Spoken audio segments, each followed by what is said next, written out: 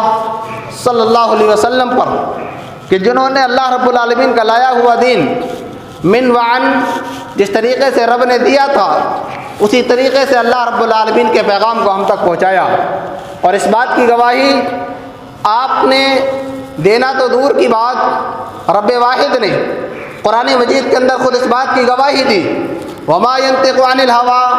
ان هو الا وحی یوحی، نبی کی زبان سے نکلنے والا ایک ایک لفظ، ایک ایک بات جو آپ لوگوں کو بتائیں وہ تمام کی تمام باتیں اللہ رب العالمین کی جانب سے ہوا کرتی ہیں۔ یہ لب، یہ ہونٹ اگر جنبش بھی کرتے ہیں، کچھ حرکت بھی ہوتی ہے، تو اس پر آنے والے الفاظ یہ اللہ رب العالمین کے ہوا کرتے ہیں۔ حضرات، یہ زندگی انسان کی چلتی ہوئی سانس، جو ڈگر ڈگر پر، موقع موقع پر رک رک کر کے انسان کو جینا سکھاتی ہے۔ کبھی بیماری کی شکل میں انسان کو یہ احساس ہونے لگتا ہے کہ دنیا میں میرا کچھ بھی نہیں ہے، کبھی کسی اور پریشانی کی شکل میں اس کو بزنس میں گھاٹا ہو جائے یا گھاٹا نہ ہو، گھریلو پریشانی اتنی زیادہ سخت ہو جائے کہ وہ اپنی زندگی سے اکتا چکا ہو، تو اس کے ذہن کے اندر ایک مرتبہ یہ تصور ضرور آتا ہے کہ یہ زندگی کچھ بھی نہیں ہے، صرف یہ چلتا پھرتا وہ سامان ہے جس کو لوگ دیکھتے ہیں اور دیکھ کر کے وہ رفو چکر ہو جاتا ہے۔ ہم یہ زندگی گزارتے ہیں، بڑی شانتی اور امن کے ساتھ گزارتے ہیں، لوگ یہ کہتے نظر آتے ہیں یہ زندگی بڑی میٹھی ہے، اس زندگی کے اندر اللہ نے آسائشوں، نعمتوں، نوازشوں سے ہر طریقے سے پرامن رکھا ہے، اے سی کی سہولت رب العالمین نے دی ہے، ہم ہر موقع پر گرمی کے موسم میں ٹھنڈی کے کولر کے سامنے اپنی زندگی گزار لیتے ہیں۔ ٹھنڈی کا موسم آتا ہے، آگ کے سامنے بیٹھ کر کے اپنے وقت کو بتا دیتے ہیں۔ برسات کا موسم آتا ہے، اپنے گھروں کے اندر بیٹھ کر کے اپنے سر چھپا لیتے ہیں اور کسی نہ کسی طریقے سے پورا کا پورا دن گزر جاتا ہے۔ لیکن ہم کچھ بھی کریں، زندگی گزارتے چلے جائیں، لیکن ایک کڑوی حقیقت، جس سے ایک ایسی کڑوی حقیقت ہے جس کو کوئی بھی پینا نہیں چاہتا، لیکن اس کو بھی پینا ضروری ہے۔ شاعر نے کہا تھا، الموت قدح کل نفس شاربہ والموت باب کل نفس والقبر باب کل نفس داخلہ۔ موت ایک ایسا مشروب ہے، ایک ایسا پیالہ ہے جسے ہر آدمی کو نہ چاہتے ہوئے بھی پینا ہے، اور قبر ایک ایسا دروازہ ہے جس کے اندر ہر آدمی کو بغیر، اگر وہ داخل ہونے کا ارادہ نہ بھی کرے پھر بھی اس کو اس کے اندر داخل ہونا ہے۔ ایک بہت بڑی غلط فہمی جو لوگوں کے اندر پائی جاتی ہے، میں ابھی دو لفظوں کے اندر گزشتہ بات کا احاطہ کر کے اپنی بات کو آگے بڑھاؤں۔ پچھلے جمعوں کے اندر علامات قیامت کے تعلق سے چند وہ علامتیں آپ کے سامنے ذکر کی تھیں جو چھوٹی چھوٹی علامتیں ہمارے سامنے وجود پذیر ہو چکی ہیں۔ جھوٹ کا عام ہو جانا، علم کا اٹھ جانا، وقت کی کمی، وقت کی برکت کو ختم ہو جانا، امانت دار لوگوں کا اپنے لوگوں کے درمیان سے ختم ہو جانا، اور بڑے بڑے علماء کرام کا لوگوں کے درمیان سے ختم ہو جانا، یہ وہ چھوٹی چھوٹی نشانیاں تھیں جو آج ہمارے درمیان وجود پذیر ہو چکی ہیں۔ بڑی بڑی نشانیوں کو کچھ کو میں نے ذکر کیا تھا، کچھ کو تفصیل سے ذکر کیا، اور کچھ کو اختصار کے ساتھ، اور کچھ کو میں نے چھوڑ دیا تھا۔ بڑی نشانیوں میں سے سب سے پہلے دجال کا ذکر ہوا، عیسیٰ علیہ السلام کا ذکر ہوا، مہدی کا ذکر ہوا، اور ساتھ ہی سب سے بڑا فتنہ جو دجال کے بعد ہوگا وہ یاجوج ماجوج کا فتنہ تھا، جس کے بارے میں آپ کے سامنے تفصیل سے گفتگو ہو چکی ہے۔ یاجوج ماجوج کے بعد میں ایک وقت وہ آئے گا کہ جب ہریالی ہوگی، خوشحالی ہوگی، رب کی نعمتیں آئیں گی۔ آج حقیقت کیا ہے؟ یہ جو ہم قیامت کی باتیں کرتے ہیں، حشر کی باتیں کرتے ہیں، موت کی باتیں کرتے ہیں، ممبر و محراب سے ہم آپ کو سناتے ہیں، سننے والوں کے کانوں کے اندر پڑھ کر کے یہ باتیں صرف قصہ کہانی تک محدود ہو جاتی ہیں۔ لوگ صرف یہ سمجھتے ہیں کہ یہ قصے ہیں، یہ کہانیاں ہیں، جس کی کوئی اہمیت اور وقت نہیں ہے، لیکن یہ رب العالمین کا بڑا فرض، اس کا کرم ہے کہ اللہ رب العالمین نے کچھ ایسے لوگوں کو، کچھ ایسے بندوں کو منتخب کیا ہے جو ہمیشہ انبیاء کرام کے مشن کو لوگوں کے سامنے پیش کرتے رہتے ہیں۔ رب العالمین سے میں دعا کرتا ہوں رب العالمین مجھے صحیح بات کہنے اور ہم سب کو، سب سے پہلے مجھ کو اور اس کے بعد آپ سب کو عمل کرنے کی توفیق عطا فرمائے۔ ہمیں اس حقیقت کو سمجھنا چاہیے کہ جس طریقے سے ہم زندگی گزارتے ہیں، اللہ کے نبی صلی اللہ علیہ وسلم نے ارشاد فرمایا، بخاری شریف کی روایت ہے، اعمار امتی بین 60 و 70، میری امت کی عمریں، جو میری امت کے اندر لوگ آئیں گے ان کی عمریں 60-70 کے درمیان ہوں گی۔ آنے والے وقت میں 70 سے پار کرنے والے لوگ بہت کم ہوں گے۔ آج دیکھیں کتنے نوجوان ایکسیڈنٹ کی شکل میں، بیماری کی شکل میں، کسی اور وجہ سے موت کے گھاٹ اتر جاتے ہیں۔ یہ نبی کا فرمان ہے، میری امت کی عمریں کم ہوں گی، ان کی عمریں تو کم ہوں گی لیکن رب العالمین نے ان کو معزز و مشرف بنایا ہے۔ اور مشرف بنانے کی وجہ یہ ہے کہ رب العالمین نے ان کو 2 ایسی چیزیں دی ہیں، جب تک یہ ان کو پکڑے رہیں گے کوئی بھی کسی طرح کی ہلاکت ان کے درمیان نہیں آ سکتی ہے۔ وہ چیز کیا ہے؟ اور وہ چیز وہ ہے جس کو ہم پوری طریقے سے بھلا چکے ہیں۔ وہ چیز اللہ رب العالمین نے قرآن مجید میں ارشاد فرمایا، یأمرون بالمعروف وینہون عن المنکر۔ ان کے شرف کی وجہ یہ ہے، ان کے اعزاز اور ان کی عزت کی وجہ یہ ہے کہ یہ چھوٹے ہیں، عمر میں چھوٹے ہیں، اعمال یہ کم کرتے ہیں، لیکن ان کا مقام و مرتبہ رب العالمین کے نزدیک سب سے اونچا ہے۔ حضرت موسیٰ علیہ السلام کی امت بہت بڑی ہوگی، لیکن اس امت سے بھی بڑی اگر کوئی امت نظر آئے گی تو وہ امت محمدیہ نظر آئے گی۔ کیوں؟ اللہ کے نبی نے فرمایا کہ پوری دنیا کی مثال اس طریقے سے ہے جیسے ایک آدمی نے فجر سے لے کر کے ظہر تک مزدوری کی اور اس کو مزدوری میں آدھا دینار دے دیا گیا۔ پھر دوسری قوم آئی اور اس قوم نے آ کر کے ظہر سے لے کے عصر کے درمیان مزدوری کی اور اس کو 1 دینار دے دیا گیا۔ پھر ایک تیسری قوم آتی ہے جس نے عصر سے لے کر کے مغرب تک مزدوری کی اور اس کو 1.5 دینار دے دیا گیا، اس کو 2 دینار دے دیے گئے۔ آپ اندازہ لگائیں اس ماحول کے حساب سے ظہر اور عصر کا وقت، فجر اور ظہر کا وقت کتنا طویل ہوتا ہے۔ اتنے لمبے طویل مدت کے اندر اللہ کے نبی نے ایک مثال دی کہ پچھلی امتیں جو گزری ان کو لمبے زمانے دیے گئے، لمبی عمریں دی گئیں، انبیاء کرام کے سلسلے ان کے اندر داخل کیے گئے، لیکن ان تمام لوگوں کی جو اعمال کا نتیجہ ہے اللہ رب العالمین نے امت محمدیہ سے کم رکھا ہے۔ امت محمدیہ کی مثال اس طریقے سے ہے جس طریقے سے اس نے عصر اور مغرب کے درمیان زیادہ سے زیادہ 1 گھنٹہ 1.5 گھنٹے کا فاصلہ ہوتا ہے،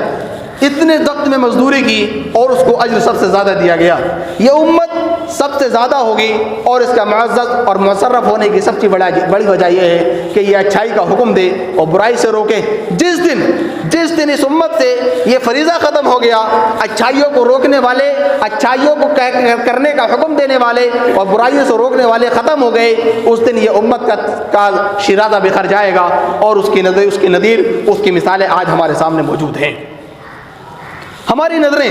یقیناً اس طرف جاتی ہیں کہ کون اپنے منہ اپنے گلے میں گھنٹی باندھے۔ ہم برائیاں دیکھتے ہیں اور دیکھ کر کے نظر انداز کر جاتے ہیں، یہ ہمارے لیے ہلاکت کا، بظاہر ہمیں نظر نہ آتا ہو کہ یہ ہمارے لیے ہلاکت ہے، لیکن حقیقت یہ ہے ہمارے کام بگڑ جاتے ہیں۔ ہماری زندگی ہمیں نمونے دکھاتی ہے، آئیڈیل دکھاتی ہے۔ یہ سمجھنے والے کے بات کے اوپر ہے، وہ حکیم کے اوپر ہے جو حکمت و دانائی رکھتا ہے، سمجھداری رکھتا ہے کہ کس طریقے سے اللہ رب العالمین نے مجھے اس کے لیے نصیحت کے طور پر مجھے یہ آگاہ کیا ہے۔ کہنے کا مقصد یہ ہے، اللہ کے نبی صلی اللہ علیہ وسلم نے ارشاد فرمایا، بخاری شریف کی روایت ہے، اعمار امتی بین 60 و 70، میری امت کی عمریں کم ہوں گی، 60-70 کے درمیان میری امت کی عمریں ہوں گی اور 70 سے پار کرنے والے، 70 کراس کرنے والے بہت کم لوگ ہوں گے، اور یہ نتیجہ آج ہمارے سامنے موجود ہے۔ یہ زندگی گزارنے کے بعد کوئی ایک ایسا وقت آئے گا جہاں پر ہمیں جانا ہے۔ ہمیں قبر میں داخل ہونے کے بعد ایسا تو نہیں ہے کہ قبر کے اندر صرف مٹی ہو کر کے گمسم ہو جانا ہے، بلکہ بعض لوگوں کا خیال یہ ہے کہ جو لوگ قبر میں داخل نہیں کیے جاتے، قبر میں دفن نہیں کیے جاتے، ان کو عذاب نہیں ہوگا۔ حقیقت کیا ہے؟ قبر میں ہر شخص کو عذاب، قبر ایک دروازہ ہے اور قبر کا معنی کیا ہوتا ہے؟ قبر کا معنی، قبورہ کا معنی ہوتا ہے ڈھک جانا، ڈھک جانا، عربی زبان میں قبر کا معنی ڈھک جانا۔ ہر وہ چیز چاہے وہ جلا دی گئی ہو، ہر وہ چیز جس کو درندے کھا گئے ہوں، ہر وہ چیز، ہر وہ انسان جس کو قبر میں دفن کر دیا گیا ہو، وہ انسانوں کی نظروں سے اوجھل ہو چکا، وہ انسانوں کی نظروں سے ڈھک چکا۔ ایک واقعہ آتا ہے، بنی اسرائیل کا واقعہ ہے، نہ اس کو جھوٹا کہہ سکتے ہیں نہ ہی سچا کہہ سکتے ہیں، لیکن اس بات کی تصدیق ملتی ہے کہ اللہ رب العالمین کی نعمت خاص لوگوں پر زیادہ سے زیادہ ہے۔ واقعہ اس طریقے سے ہے، ایک آدمی نے بہت زیادہ ظلم و ستم کیے، لوگوں پر ظلم کرنے کی نوبت یہاں تک پہنچ گئی کہ ایک بڑے بزرگ نیک آدمی سے اس کی ملاقات ہوئی، اور اس نے ملاقات کے نتیجے میں اس سے فرمائش کی کہ میری بخشش بھی ہو سکتی ہے۔ اس بندے نے، نیک بندے نے اس کی جب اس بات کو، پورے میٹر کو سنا، میٹر کیا تھا، اس نے جو سوال پوچھا، سوال یہ تھا میں نے 99 قتل کر دیے، 99 قتل کرنے کے بعد بھی کیا میری بخشش ہو سکتی ہے؟ اس نے جواب دے دیا تیری بخشش نہیں ہو سکتی۔ اس کو بھی قتل کر ڈالا، سینچری پوری کر دی، 100 لوگوں کو قتل کر دیا، صرف نیت کے بلبوتے پر اپنے علاقے کو چھوڑنے کا ارادہ کر لیا کہ اب میں یہاں سے جا کر کے، ہر انسان کی زندگی میں علاقے کا اور ماحول کا بڑا فرق پڑتا ہے، اس نے علاقے کو چھوڑنے کا ارادہ کیا، اور وہ اچھائی کے ارادے سے جس طرف بڑھا تھا بیچ میں پہنچا اور جا کر کے اس کی موت ہو گئی۔ اس کی نیک نیتی کے نتیجے میں اللہ رب العالمین نے اس کو جنت دے دی۔ دوسرا واقعہ اس طریقے سے، اللہ رب العالمین نے ایک بندے کو، جب بندہ وہ مرنے سے پہلے اپنے بچوں کو وصیت کی کہ جب میں مر جاؤں تو مرنے کے بعد میں میری باڈی کو، میرے جسم کو دفنانا نہیں، کسی کو دینا نہیں، بلکہ میری راکھ کو، میرے جسم کو جلا دینا، اور جلا کر کے میری آدھی راکھ کو ہوا میں اڑا دینا اور آدھی راکھ کو جب سمندر میں بہا دینا، تاکہ مجھے آخرت میں آ کر کے اللہ رب العالمین کے سامنے حساب و کتاب نہ دینا پڑے۔ اللہ رب العالمین نے اس راکھ کو جمع کیا، ہوا کو حکم دیا اس راکھ کو جمع کرنے کا، اور سمندر کو حکم دیا اس راکھ کو جمع کرنے کا، اور جب وہ بندہ اللہ رب العالمین کی بارگاہ میں حاضر ہوا، رب نے سوال کیا تو نے آخر ایسا کیوں کیا، بچوں کو حکم کیوں دیا تھا؟ اللہ رب العالمین اس بات سے ڈرتا تھا میں نے ظلم بہت کیے ہیں، لوگوں پر ظلم و زیادتی کی حد ہو چکی، مجھے تیرا خوف ستاتا تھا، اگر سامنے آیا تو کیا منہ دکھاؤں گا، اس لیے اللہ رب العالمین نے صرف اس خوف کے نتیجے میں اس بندے کو معاف فرما دیا۔ یہ دن، یہ قیامت کا دن، یہ زلزلے کا دن، جس کو اللہ رب العالمین نے بڑے خوفناک انداز میں، قرآن مجید ایک ایسی کتاب ہے جس کے اندر بعض چیزوں کو رب العالمین نے اشارتاً ذکر کیا ہے اور بعض چیزوں کو بڑی تفصیل کے ساتھ ذکر کیا ہے۔ ان تفصیل کرنے والی چیزوں میں سب سے زیادہ تفصیل اگر اللہ رب العالمین نے کسی چیز کی دی ہے تو وہ قیامت کا ذکر ہے۔ اللہ رب العالمین نے قرآن مجید میں ارشاد فرمایا یا ایھا الناس اتقوا ربکم ان زلزلۃ الساعۃ شیء عظیم۔ زلزلہ عربی زبان میں کہتے ہیں کسی چیز کا ڈامک ڈول ہو جانا، کسی چیز کا ہل جانا۔ اللہ نے فرمایا اے لوگوں اس چیز سے ڈرو، اپنے رب سے ڈرو، تمہارے رب کا زلزلہ بہت بڑی چیز ہے۔ یوم ترونھا تذہل کل مرضعۃ عما ارضعت، اس دن سے ڈرو جس دن دودھ پلانے والی ماں اپنے دودھ پلاتے بچے کو بھول جائے گی۔ بخاری شریف کی روایت ہے، کچھ قیدیوں کو قید کر کے لایا گیا، وہاں ایک عورت کو دیکھا، اس عورت کا بچہ اس سے بچھڑ چکا تھا، اس نے تمام قیدیوں کے درمیان جتنا بھی اس کا گھیرا تھا، تمام کے اندر گھیرا کے اندر دوڑ دوڑ کر کے اپنے بچے کو دیکھا، روتی جاتی، چلاتی جاتی، اور چلانے کے ساتھ ساتھ اپنے بچوں کو دیکھتی جاتی۔ جب بچہ اسے ملا اور لینے کے نتیجے میں اس نے اپنی چھاتی سے چمٹایا اور چمٹا کر کے دودھ پلانا شروع کر دیا۔ اللہ کے نبی صلی اللہ علیہ وسلم نے اس ماحول کو دیکھا، صحابہ کرام کو مخاطب کیا، اے میرے صحابہ کیا تمہارا کیا گمان ہے، یہ بچہ جس کو اتنی محنت کے ساتھ، اتنے لگن کے ساتھ ڈھونڈا ہے، اتنے درد کے ساتھ ڈھونڈا ہے، کیا تم یہ گمان کر سکتے ہو کہ یہ ماں اپنے بچے کو آگ میں ڈال دے گی؟ صحابہ کرام نے جواب دیا اللہ کے نبی کبھی نہیں ہو سکتا، ایک ماں کی ممتا کبھی اس بات کو گوارا نہیں کر سکتی کہ ایک دودھ پیتے بچے کو ایک آگ کے گولے کے اندر ڈال دے۔ اللہ کے نبی نے فرمایا ایک اللہ کی ذات ایسی ہے جو اپنے بندوں پر اس دودھ پلانے والی ماں جو اپنی ممتا کو اس دودھ پلانے والے بچے پر رکھتی ہے، اللہ رب العالمین کی ممتا اس ماں سے بھی زیادہ ہے، اللہ رب العالمین اپنے بندوں پر اس ماں سے بھی زیادہ رحیم و کریم ہے۔ وہ دن اتنا زیادہ سخت ہوگا کہ جو ماں اپنے بچے کو نہیں چھوڑ سکتی، جس ماں وہ ماں جو چھوٹے بچے کی تکلیف کے نتیجے میں پوری رات ٹھنڈی کی راتوں کو گھومتے پھرتے گزار دیتی ہے، کندھے سے لگا کر کے اس کو لوریاں سنا کر کے گزار دیتی ہے، وہ ماں اپنے بچے کو چھوڑ دے گی، اس ماں اپنے بچے کو پھینک دے گی، اور نتیجہ کیا نکلے گا؟ وَتَضَعُ كُلَّ ذَاتِ حَمْلٍ حَمْلَهَا، جن عورتوں کے پیٹوں کے اندر بچے ہوں گے، زلزلہ اور یہ خوفناک منظر ہوگا کہ وہ عورت اپنے بچوں کو گرا دے گی، خوف کی کیفیت اتنی زیادہ سخت ہوگی۔ اللہ رب العالمین نے فرمایا وَتَرَى النَّاسَ سُكَارَىٰ، تم لوگوں کو نشے کی حالت میں دیکھو گے، جس طریقے سے نشیڑی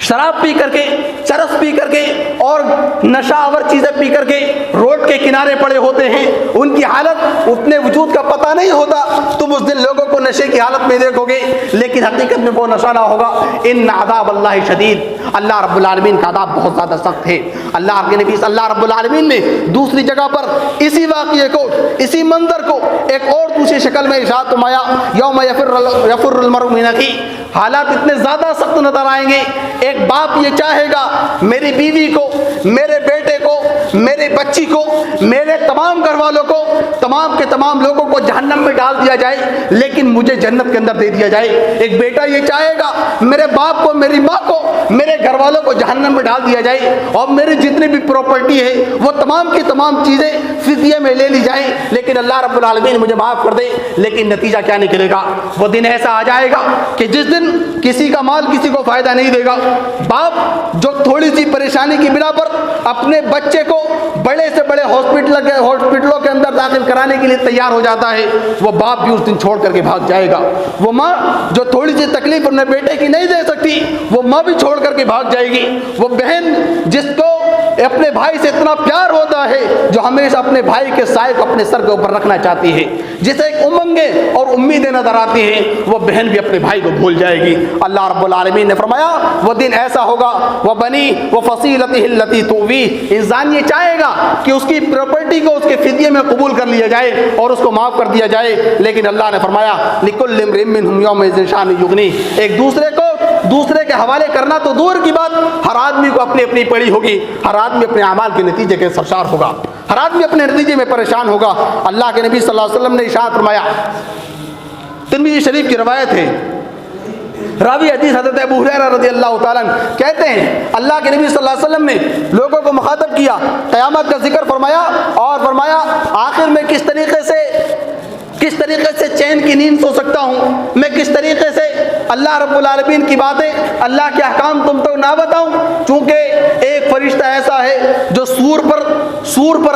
اپنا منہ لیے کھڑا ہے اور اس بات کا انتظار کرتا ہے، آسمان کی طرف دیکھ رہا ہے کب اللہ رب العالمین کا حکم آ جائے، کب رب العالمین حکم دے دے اور وہ سور پھونک دے۔ صحابہ نے سوال کیا اے اللہ کے نبی ہمیں کیا کرنا ہوگا ایسے حالات میں جب ہمارے اوپر اتنے زیادہ خوف ہے، ایک فرشتہ کھڑا ہوا ہے، ہمیں کیا کرنا چاہیے اس سے بچنے کے لیے، اس ہولناکی سے بچنے کے لیے؟ اللہ کے نبی نے فرمایا حسبنا اللہ ونعم الوکیل، تمہاری زبانوں پر حسبنا اللہ ونعم الوکیل کا ورد ہونا چاہیے۔ یہ ورد اللہ کے نبی صلی اللہ علیہ وسلم نے لوگوں کو ان پریشانیوں سے بچانے کے لیے ارشاد فرمایا۔ جب زلزلہ آ جائے گا، زلزلے کے بعد میں لوگ بدحواش نظر آئیں گے، پھر ایک سور پھونکا جائے گا۔ سور مستقل ایک موضوع ہے، میں انشاءاللہ کبھی موقع ملے گا تو اس کے بارے میں تفصیلی بات کروں گا۔ مختصر طور پر ایک آیت کریمہ کی روشنی میں تھوڑی سی بات کہہ کر کے آگے بڑھنے کی کوشش کروں گا۔ اللہ رب العالمین نے فرمایا فنفخ فی الصور، ایک سور پھونکا جائے گا اور اس سور کے نتیجے میں جتنی بھی چیزیں زمین اور آسمان کے درمیان ہیں تمام کی تمام چیزیں سہم جائیں گی، اور پھر ان کے بعد میں ان پر ایک ہلکی سی بارش ہوگی، جو بارش مینا کی شکل میں ہوگی، شبنم کی شکل میں ہوگی، میٹھی سی بارش ہوگی، اور اس بارش کے نتیجے میں تمام کے تمام لوگ مر جائیں گے۔ پھر ایک ہلکی سی بارش ہوگی، اس کے بعد میں وہ تمام کے تمام لوگ ان کے اندر جان پیدا ہوگی اور زمین سے اس طریقے سے نکلیں گے جس طریقے سے ایک پودا نکلتا ہے۔ وہ پودا نکل کر کے ایک پھر سور پھونکا جائے گا، اور اس سور کے نتیجے میں اللہ رب العالمین نے فرمایا فَإِذَا هُمْ قِيَامٌ يَنظُرُونَ، وہ تمام کے تمام لوگ کھڑے ہو کر کے میدان حشر کی طرف چل پڑیں گے۔ یہ زلزلہ کوئی چھوٹی چیز نہیں ہے۔ سور ہم جو اپنی زبان سے کہتے ہیں یہ سور صرف پھونک کے برابر نہیں ہے. یہ سور، یہ آواز اتنی خطرناک ہوگی. اللہ کے نبی صلی اللہ علیہ وسلم نے ارشاد فرمایا کہ جب پہلا سور پھونکا جائے گا تو سب سے پہلا سننے والا جو شخص ہوگا وہ اس حالت میں ہوگا کہ اپنے اونٹوں کا چرواہا اپنے اونٹوں کے جو چشمے سے پانی پلاتا ہے اس چشمے کے میڑ باندھ رہا ہوگا. اور جب وہ اس چیخ کو سنے گا، اس چیخ کو سننے کے نتیجے میں وہ چاہے گا کہ دوسروں لوگوں کو بتائے کہ چیخ آ رہی ہے، تم لوگ تیار ہو جاؤ، لیکن اس کی آواز نہ نکل سکے گی. وہ وہی بے ہوش ہو جائے گا اور اس چیخ کے نتیجے میں وہ میٹھی میٹھی سانگ، میٹھی میٹھی آواز اتنی زیادہ سخت ہو جائے گی کہ لوگ اس آواز کی دھمک کی وجہ سے بے ہوش نظر آئیں گے. یہاں تک کہ اللہ رب العالمین نے فرمایا ما ينظرون الا صيحة واحدة تاخذهم وهم يخصمون. اللہ رب العالمین نے فرمایا دنیا کی رنگ رنگینیوں کے اندر مست ہو کر قیامت کے منکرین جو آج ظاہری طور پر کہتے ہوئے ضرور نظر آتے ہیں ایک مرتبہ مرنے کے بعد کہیں اور بھی جانا ہے، لیکن ہمارے عمل اس بات کی گواہی نہیں دیتے. ہمارے عمل اس بات کی گواہی نہیں دیتے کہ شاید ہمیں دوسری زندگی میں جانا بھی ہے. ہمیں اس زندگی کے اندر اتنی عائشوں اور نعمتوں کا سامنا ہے کہ ہمیں دوسری زندگی کی فکر بھی نہیں ہوتی. اللہ نے فرمایا یہ جو رنگی رنگینیاں ہیں یہ لوگ صرف اور صرف اس چیخ کا انتظار کر رہے ہیں جو ان کو پکڑ لے گی، اور وہ حالت اس طرح کی ہوگی فلا یستطیعون، جب وہ چیخ آ جائے گی. اگر بندہ چاہے اپنے اہل و عیال کو کوئی وصیت کر دے، وہ چاہے کہ اللہ رب العالمین سے معافی طلب کر لے، اور بندہ چاہے کہ کچھ نیک اعمال کر لے جو آنے والے وقت میں اس کے کام آ جائیں، تو ایسا نہیں کر سکے گا. فلا یستطیعون توصیۃ ولا الی اہلہم یرجعون، اپنے اہل و عیال کی طرف لوٹنا چاہے گا پھر بھی اس کے پاس یہ آپشن نہیں ہوگا، راستے بند ہو چکے ہوں گے. اللہ رب العالمین اس کو موت کے گھاٹ اتار دے گا. اللہ نے فرمایا فاذا هم من الاجداث الى ربهم ينزلون، حالت اس طریقے کے آئیں گے کہ اللہ رب العالمین دوسرے سور کے نتیجے میں اللہ رب العالمین حشر کی طرف لوگوں کو روا دوا کر دے گا. آج جب حالات اتنے زیادہ سخت ہو چکے، فتنے قدم قدم پر فتنے ہمارا سامنا کرتے ہیں، کہیں گھریلو پریشانیوں کی شکل میں، کہیں سوشل میڈیا کی شکل میں، کہیں لڑائی جھگڑے کی شکل میں، کہیں شیطانیت کی شکل میں، کہیں جہالت کی شکل میں، آپسی جھگڑوں کی شکل میں، کرسی داری کے نتیجے میں، اقتدار کے نتیجے میں، منصب و مناصب کے نتیجے میں، ایک دوسرے کی ذمہ داری کے نتیجے میں، ایک دوسرے کی کرسی سنبھالنے کے نتیجے میں جو فتنے ہمارے سامنے آتے ہیں، ان تمام کو دیکھتے ہوئے ایسا لگتا ہے شاید ہماری زندگی کا اصل مقصد یہ ہے. اللہ رب العالمین نے فرمایا زعم الذین کفروا ان لن یبعثوا، جو ان تمام چیزوں کے پیچھے پڑ کر کے اپنی زندگی کو بھلا چکے، اپنی آخرت کو بھلا چکے. سنو، جس طریقے تم بھلا چکے ہو اللہ رب العالمین تم سے غافل نہیں ہے، بلکہ اللہ نے فرمایا زعم الذین کفروا ان لن یبعثوا قل بلی وربی لتبعثن، ان لوگوں نے یہ گمان کر رکھا ہے کہ جس طریقے سے اللہ نے یہ زندگی دی ہے اس زندگی کے بعد میں آسائش و نعمت دوسری زندگی میں بھی اللہ رب العالمین عطا کرے گا. اللہ نے فرمایا لتبعثن، تم ایک مرتبہ اللہ رب العالمین کے سامنے پیش کی جاؤ گے، ثم لتنبؤن بما عملتم، پھر تمہارے کالے کرتوتوں کا چٹھا تمہارے سامنے آئے گا. سامنے دیکھو گے تو جہنم نظر آئے گی،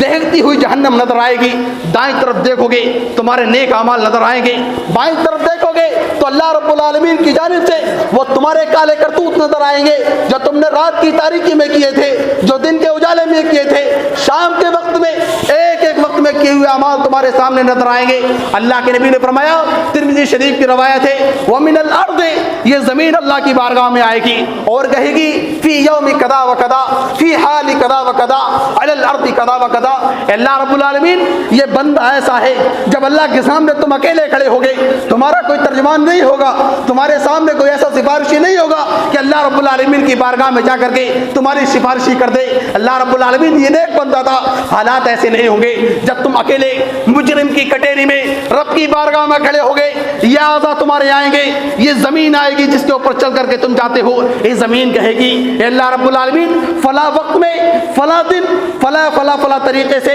اس نے یہ کام کیا تھا، یہ ہاتھ تمہارے گواہی دیں گے اے اللہ اس ہاتھ کے نتیجے میں اس نے فلاں بندے پر ظلم کیا تھا، یہ پیر جن کے یہ جسم جس کی وجہ سے تم پوری زندگی اپنی بالکل برباد کر دیتے ہو، یہ تمہارے جسم ایک ایک آدھا گواہی دیں گے، یہ پیر گواہی دیں گے اس ظلم کی وجہ سے یہ جرم کرنے کے لیے میرے ذریعے سے اس کی طرف گیا تھا، یہ آنکھیں گواہی دیں گی اس نے گندی نظریں کسی پر ڈالی تھی، یہ دماغ گواہی دے گا فلاں شخص کے نتیجے میں اس نے غلط تدبیریں میرے ذریعہ لی تھی، یہ بازو گواہی دیں گے جن کے بلبوتے پر آج پٹوں کی طاقت کی وجہ سے تم اپنے آپ کو زیادہ طاقتور سمجھتے ہو اور اس کی وجہ پر لوگوں پر ظلم کرنے کی اپنے کو قادر سمجھتے ہو، یہ پٹے گواہی دیں گے اللہ رب العالمین کے نتیجے میں اس نے لوگوں پر ظلم کیا تھا۔ اس لیے جن کو ہم سینتنے کی کوشش کرتے ہیں، جن کو ہم بنانے کی کوشش کرتے ہیں، یا اعلی اولاد، ہماری بیوی، ہماری ماں، ہمارے بچے جو زندگی میں ہمارے ساتھ رہتے ہیں لیکن مرنے کے بعد جو سب سے پہلے ہمارا ساتھ چھوڑتے ہیں، جو چیز ہمارے ساتھ جانے والی ہے وہ چیز ہمارے پاس کچھ بھی نہیں ہے۔ اللہ کے نبی نے فرمایا، بخاری شریف کی روایت ہے، جب بندہ مرتا ہے تو مرنے کے ساتھ ساتھ جب تک وہ قبر تک جاتا ہے 3 چیزیں اس کے ساتھ جاتی ہیں لیکن 2 چیزیں واپس آ جاتی ہیں، ایک چیز اس کے ساتھ رہ جاتی ہے۔ اللہ کے نبی صلی اللہ علیہ وسلم نے ارشاد فرمایا 3 چیزیں جاتی ہیں، اہلہ ومالہ وعملہ، اس کا عمل اس کے ساتھ رہ جاتا ہے جو ہمارے پاس کچھ بھی نہیں ہے، اس کا مال اس کے ساتھ جاتا ہے جو واپس آ جاتا ہے۔ کبھی آپ نے دیکھا نہیں ہوگا کہ کسی بندے کا کسی پراپرٹی کو، لاکھوں کی پراپرٹی کو، اس کے کاغذات کو اس کی قبر کے اندر دفن کر دیا گیا ہو، وہ بھائی جو ہمیشہ اپنے بھائی کا مددگار ہوتا ہے اس کا داہنا ہاتھ نظر آتا ہے، لیکن آپ نے کبھی دیکھا نہیں ہوگا ایک بھائی کے ساتھ ایک بھائی کو قبر کے اندر اتار دیا گیا ہو۔ وہ باپ جو اپنے بیٹے کے لیے ہمیشہ تیار رہتا ہے، ایک بیٹا جو اپنے باپ کی شان ہوتا ہے، جس کے چہرے پر، جس کے سر پر اس کا ہاتھ ہوتا ہے، آپ نے کبھی نہیں دیکھا ہوگا کہ اپنے باپ کے ساتھ کسی بیٹے کو قبر کے اندر دفن کر دیا گیا ہو۔ لیکن جو چیز اس کے ساتھ رہتی ہے وہ ہمارے پاس کچھ بھی نہیں ہے۔ اعمال اللہ رب العالمین کی جانب سے جو ہم تو صرف اللہ رب العالمین سے دعا کر سکتے ہیں، رب العالمین اپنے رحمت کے ذریعہ اللہ رب العالمین ہمیں جنت میں داخلہ نصیب فرما۔ ہمارے اعمال اس قابل نہیں ہے کہ ہمیں جنت میں داخلہ نصیب ہو جائے۔ رب العالمین اگر داخل کرنا چاہتا ہے تو صرف اور صرف اپنی رحمت کے نتیجے میں اور اپنے اکرام کے نتیجے میں ہی ہمیں جنت میں داخل کر سکتا ہے۔ اللہ رب العالمین نے فرمایا وہ دن اتنا زیادہ سخت ہوگا، یوم نسیر الجبال وتری الارض، یہ زمین جس پر آج ہم کھڑے ہوئے ہیں، آج ہم بیٹھے ہوئے ہیں، پورے طریقے سے شانت نظر آتی ہے۔ یہ پہاڑ جو زمین پر کیل کی شکل میں اللہ رب العالمین نے لگائے ہیں، آج وہ پہاڑ جن کو توڑنے کے نتیجے میں طرح کے ایٹم بمبوں کا استعمال کیا جاتا ہے، بڑی مشینوں کا استعمال کیا جاتا ہے، یہ پہاڑ قیامت کے دن رب العالمین ان پہاڑوں کو حکم دے گا کہ یہ روئی کے گالوں کی طرح اڑتے پھریں گے۔ یہ زمین جس کو ہم خوبصورتی کے چکر میں خوبصورت بنانے میں لگے رہتے ہیں، یہ زمین ٹوٹ پھوٹ ہو جائے گی۔ یہ آسمان جو نیلا نظر آتا ہے، ہمارے موسموں کو خوشگوار بناتا ہے، یہ آسمان پر لگے ہوئے تارے جو ہمیں خوبصورت تنجیلوں کی شکل میں نظر آتے ہیں، تمام کی تمام چیزیں بے نور ہو جائیں گی۔ اگر ہم اس کا معائنہ کرتے ہیں، قرآن مجید کی ایک سورت کو ہم دیکھیں، اللہ رب العالمین نے قرآن مجید میں بڑے اچھے طریقے سے اس کا نقشہ کھینچا۔ اللہ رب العالمین نے فرمایا اذا الشمس کورت، جب قیامت آئے گی تو نتیجہ اس طریقے سے آئے گا۔ یہ سورہ تکویر کے اندر اللہ رب العالمین نے بڑے اچھے طریقے سے نقشہ کھینچا، فرمایا اذا الشمس کورت، یہ سورج جس سے آج تم روشنی حاصل کرتے ہو، رات جانے کے بعد میں صبح ہوتے ہی سورج تمہارے اوپر آ جاتا ہے اور یہ سورج پورے تمہاری دنیا کو روشن کر دیتا ہے، جس دن سورج کو بالکل پوری طریقے سے بے نور کر دیا جائے گا۔ وَإِذَا النُّجُومُ انْكَدَرَتْ، یہ ستارے جو تمہاری دنیا کو روشن کرتے ہیں، تمہارے قندولوں کی شکل میں تمہارے محلوں کو سجاتے ہیں، یہ ستارے اس دن پوری طریقے سے جھاڑ دیے جائیں گے۔ وَإِذَا الْجِبَالُ سُيِّرَتْ، یہ پہاڑ جن کی وجہ سے اللہ نے زمینوں کو روک رکھا ہے، یہ پہاڑ چلا دیے جائیں گے، یہ پہاڑ روئی کے گالوں کی طرح اڑا دیے جائیں گے، یہ زمین پوری طریقے سے بیکار ہو جائے گی۔ وَإِذَا الْعِشَارُ عُطِّلَتْ وَإِذَا الْوُحُوشُ حُشِرَتْ، یہ چوپائے جن کو اللہ رب العالمین نے ایک مدار میں رکھا ہے جنگل کی شکل میں، ان کو چھٹا چھوڑ دیا جائے گا۔ اللہ نے فرمایا وَإِذَا الْبِحَارُ سُجِّرَتْ، یہ سمندر جو 3 طرف اس زمین کے 3 طرف پانی ہے، اس زمین کو اللہ رب العالمین نے ایک مدار کی شکل میں رکھا ہے، پانی کو ایک حد کے اندر رکھا ہے۔ کبھی پوری دنیا پر پانی نظر نہیں آیا، لیکن جب زلزلہ آ جائے گا، رب العالمین کا حکم ہو جائے گا تو اللہ رب العالمین اس سمندر کی مدار کو توڑ دے گا، اس زمین کے حدود کو توڑ دے گا اور پوری زمین پر یہ تمام کا تمام سمندر پھیل جائے گا۔ اللہ نے فرمایا وَإِذَا النُّفُوسُ زُوِّجَتْ وَإِذَا الْمَوْءُودَةُ سُئِلَتْ، آج الٹرا ساؤنڈ کے بعد اپنی بچیوں کو ماؤں کی پیٹوں کے اندر قتل کر دینے والوں، قیامت کے دن جب اللہ کی بارگاہ میں مجرم کے کٹہرے میں کھڑے ہوں گے، تمہیں علم العالمین نے ایک ایسا مولود تمہاری شکل میں رکھا تھا جو بچے کی شکل میں موجود تھا. جب قیامت کے دن جس کی تم نے شکل بھی نہیں دیکھی تھی رب کی بارگاہ میں آئے گا اور سوال کرے گا بِأَيِّ ذَنبٍ قُتِلَتْ. اللہ تو اس بندے سے سوال کر, اس بات سے میرے سوال کر, کس جرم کی پاداش میں, کس گناہ کی وجہ اس نے مجھے قتل کروایا تھا. تم کیا جواب دو گے, کیا جواب دو گے رب کی بارگاہ میں اس بچی کو جو اللہ کی بارگاہ میں آئے گی جس کا تم نے چہرہ بھی نہیں دیکھا ہوگا. اللہ نے فرمایا بِأَيِّ ذَنبٍ قُتِلَتْ, کس جرم کی پاداش میں تم نے قتل کیا تھا. اس جرم کی وجہ سے کہ تمہیں پالنے کے بعد میں اپنے معاشرے کا سامنا کرنا پڑتا, تمہیں اس کو پالنے کے بعد میں لوگوں کی تو میں سننا پڑتی. کیا اس جرم کی وجہ سے تم نے اس کو قتل کیا تھا, پوری زندگی کما کر کے تمہیں اس کو دینا تھا. کیا اس جرم کی وجہ سے تم نے اس کو قتل کر ڈالا تھا کہ تمہیں بیٹا چاہیے تھا, تمہیں طاقت و قوت چاہیے تھی, تمہیں بیٹے کی شکل میں اپنی شان و شوکت چاہیے تھی, تمہیں بیٹے کی شکل میں اپنی پاور چاہیے تھی, تمہیں بیٹے کی شکل میں معاشرے کے اندر رہنے والی وہ طاقت چاہیے تھی جس کی وجہ سے تم معاشرے کے اندر اپنی زندگی اپنا سر اٹھا کر کے جی سکتے. لیکن سنو رب العالمین کے اس پیارے نبی محمد رسول اللہ صلی اللہ علیہ وسلم نے ارشاد فرمایا کہ جس کے گھر 3 بیٹیاں پیدا ہو جائیں اور 3 بیٹیوں کے پیدا ہونے کے بعد میں وہ اچھے طریقے سے اپنے بیٹیوں کی پرورش کرے, اچھی تربیت کرے اور تربیت کرنے کے بعد ان کے اچھی طریقے سے بیاہ دے, تو اللہ کے نبی نے فرمایا یتیم کی کفالت کرنے والا, ان بیٹیوں کی کفالت کرنے والا میں اور ان بیٹیوں کی کفالت کرنے والا اللہ رب العالمین کے نزدیک اس طریقے سے ہوں گے جس طریقے سے یہ 2 انگلیاں ہیں. سوچنا چاہیے اور غور کرنا چاہیے. یہ آواز ہے قرآن مجید کا, یہ پیغام ہے رب العالمین کا کہ جب وہ درگور کی ہوئی بچی, وہ ماں کے پیٹ میں قتل کی ہوئی بچی جو آج ہم نے ایک دوائیوں کے ذریعہ یا کسی ایکسیڈنٹ کی شکل میں اس بچی کو گرا دیا تھا, اس بچی کو مار ڈالا تھا جس کا ہم نے چہرہ بھی نہیں دیکھا, رب کی بارگاہ میں آ کر کے ہمیں مجرم کی شکل میں کھڑا کر دے گی. اللہ رب العالمین سے دعا کرتے ہیں رب العالمین ہمیں وہ تمام ہمیں گناہوں سے بچائے. اللہ رب العالمین جو بھی خطائیں ہم سے انجانے میں ہوئی ہیں اللہ رب العالمین خطاؤں کو معاف فرما. جو بھی ہم جان کر کے انجانے میں جان بوجھ کر کے جو بھی ہم چھوٹی موٹی غلطیاں کرتے ہیں رب العالمین ان کو معاف فرما. اللہ رب العالمین جہاں بھی دنیا کے اندر مسلمان پریشان ہیں ان تمام مسلمانوں کی پریشانی کو دور فرما. رب العالمین تجھ سے دعا ہے دنیا کی جن ہاسپٹلوں کے اندر جہاں بھی لوگ پریشان ہیں اللہ جو بیمار ہیں ان کو شفاء کامل و عاجل نصیب فرما. اللہ رب العالمین جہاں بھی حرمین شریفین کی حفاظت فرما, حرمین شریفین کی حفاظت فرما. جہاں بھی مسلمان پریشان ہیں اللہ رب العالمین ان کی غیب سے مدد فرما. آمین. تقبل یا رب العالمین.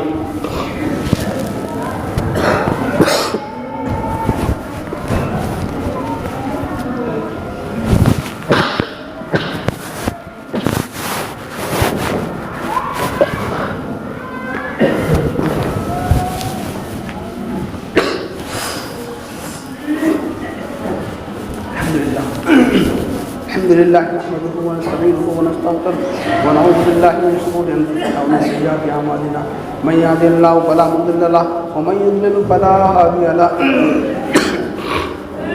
واشهد ان لا اله الا الله واشهد ان محمدا عبده ورسوله اما بعد اللهم صل على محمد وعلى ال محمد ما صليت على ابراهيم وعلى ال ابراهيم انك حميد مجيد اللهم بارك على محمد وعلى ال محمد كما باركت على ابراهيم وعلى ال ابراهيم انك حميد مجيد ان الله يأمر بالعدل والإحسان وإيتاء ذي القربى وينهى عن الفحشاء والمنكر يعظكم لعلكم تذكرون اذكروا الله يذكركم وادعوه يستجب لكم ولذكر الله أكبر والله يعلم ما تصنعون.